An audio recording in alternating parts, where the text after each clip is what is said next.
इतिहासाच्या गूढ कप्प्यात हरवलेलं एक वैभव, राजमातेच्या अस्तित्वानं पावन झालेली भव्य वास्तू, अहिल्यादेवी होळकरांच्या दूरदृष्टीची साक्ष देणारा चांदवडचा आपला रंगमहाल.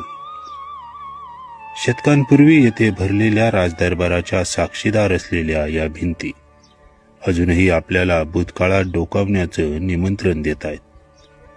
पण दुर्दैवानं या वैभवशाली वारशाला संत गतीनं नवसंजीवनी मिळते. दुर्दैवानं राजकीय अनास्था आणि प्रशासकीय दिरंगाई यामुळे हे पुनर्जीवन कासवगतीनं सरकत आहे. पर्यटक आपल्याच नजरेत इतिहास साठवण्याआधीच निराश होऊन परत जात आहेत. या केवळ भिंती नाहीत, ही आपली संस्कृती, आपला अभिमान आहे. या ऐतिहासिक ठेव्याला गती मिळावी, हे काम लवकर पूर्ण व्हावं यासाठी आपली